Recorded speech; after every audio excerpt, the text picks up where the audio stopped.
बरं या निमित्ताने त्यांचं वजनही कमी होईल आणि शेतकऱ्याच्या ज्या भावना आहेत ना ते कळतील यांना. शेतकऱ्याची भावना अशा तशा नाही आहेत.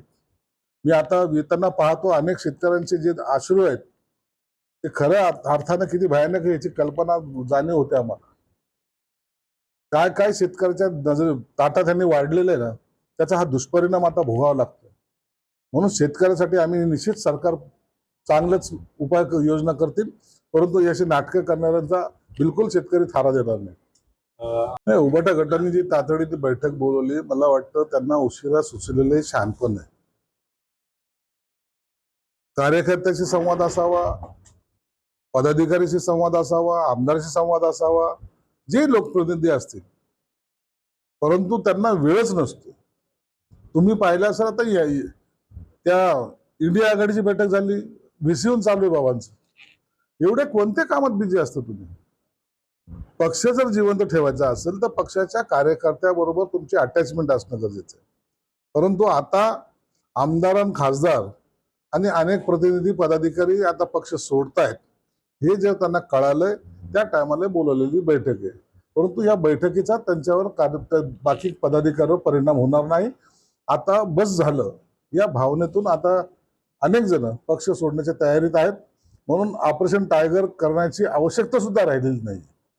स्वतःच कार्यकर्ते आता पक्ष सोडतील. सगळे संपर्कात असतात, सगळे संपर्कात असतात, परंतु आता आमची स्वतःची मानसिकता नाही. आम्हाला ऑपरेशन टायगर करायचं, मग यांनी म्हणायचं आमचे पळून नेले, विकले गेले, कचरा झाले.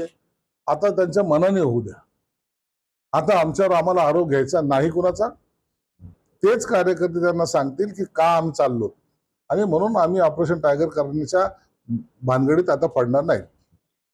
हे बघा, लोकशाहीमध्ये प्रत्येकाला आपापल्या मागण्या मांडण्याचा अधिकार आहे. त्यासाठी संघर्ष करण्याची सुद्धा त्यांना मोबाईल या घटनेने दिलेली आहे. उपवर्गीकरण हा जो विषय आहे हा काही लोक जे आहेत त्याला किचकट करण्याचा प्रयत्न करतात. मी मागेही सांगितलं की आम्ही उपवर्गीकरण आता होणार नाही, कारण मागे जी काही बिदर समिती आली होती त्यांनी जो अहवाल दिलेला आहे तो आणखीन सरकारने मंजूर केलेला नाहीये. मी स्वतः कॅबिनेटमध्ये 2 वेळेला यासाठी वेळ मागून घेतला, वेळ वाढवून देण्यात आली ना.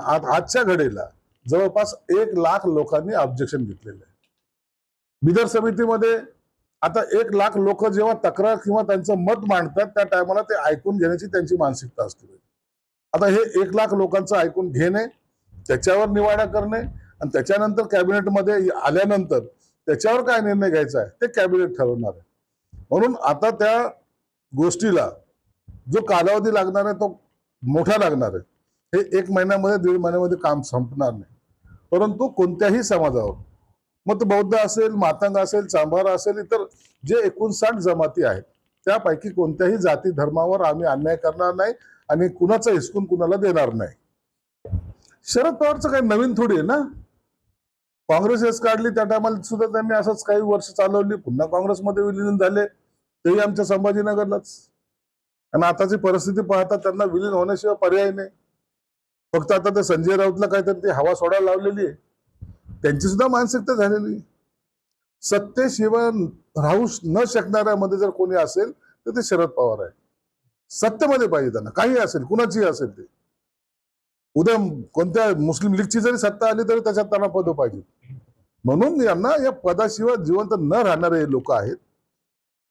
आता यांना आपली बळकटी करण्यासाठी काँग्रेसमध्ये विलीन होणं हा एकमेव पर्याय त्यांच्या समोर आहे.